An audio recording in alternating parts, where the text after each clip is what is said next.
గుంటూరు జిల్లా మంగళగిరిలో ఈ నెల 16వ తేదీ నుండి 27వ తేదీ వరకు జరుగుతున్న శ్రీ లక్ష్మీ నరసింహస్వామి వారి బ్రహ్మోత్సవాల సందర్భంగా సమన్వయ సమావేశం జరిగింది. భక్తులకు ఎలాంటి ఇబ్బందులు కలగకుండా కార్యక్రమ నిర్వహణకు సంబంధించి పలు నిర్ణయాలు తీసుకున్నారు. ఈ సందర్భంగా ప్రతిష్టాత్మకమైన స్వామివారి బ్రహ్మోత్సవ కార్యక్రమాలు ఘనంగా నిర్వహించేందుకు అన్ని శాఖల అధికారుల మధ్య సమన్వయం ఉండాలన్నారు ఎమ్మెల్యే ఆర్కే.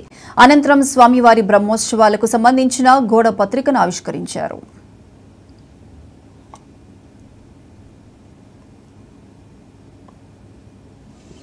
ప్రతి సంవత్సరం కూడా ఈ బ్రహ్మోత్సవాలు జరుగుతాయి.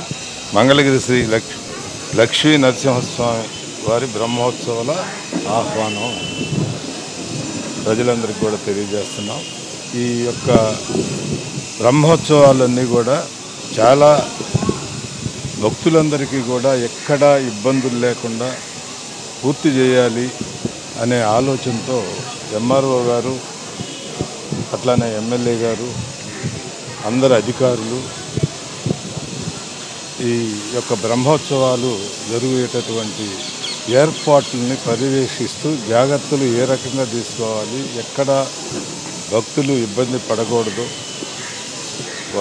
స్వామివారి దర్శనం కానీ అట్లానే దివ్య రథోత్సవం కానీ కొండపైన పానకాల స్వామి గారి దర్శనం కానీ ఇవన్నిటిని కూడా ఎక్కడా ఇబ్బందులు జరగకుండా వచ్చినటువంటి యాత్రికులందరికీ కూడా జాగ్రత్తలు తీసుకోవాలనే దాని మీద అందరి సూచనలు సలహాలు తీసుకొని అందరు సలహాలు ఇచ్చారు. వాటినన్నింటిని కూడా అమలు చేసేటటువంటి ఏర్పాట్లు చేయమని చెప్పి కూడా అందరూ కూడా తెలియజేశారు.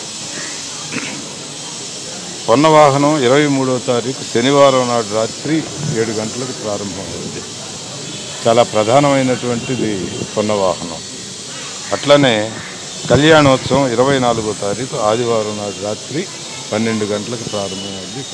కళ్యాణానికి కూడా విపరీతంగా ప్రజలందరూ కూడా వస్తారు. కళ్యాణాన్ని చూడాలి, కళ్యాణంలో పాల్గొనాలి అనే ఆలోచనతో వచ్చేటటువంటి భక్తులకి అందరూ సౌకర్యాలన్నీ కూడా ఏర్పాట్లు చేయమని చెప్పి సెలవు పందిర్లేసి జాగ్రత్తలు తీసుకోమని చెప్పి కూడా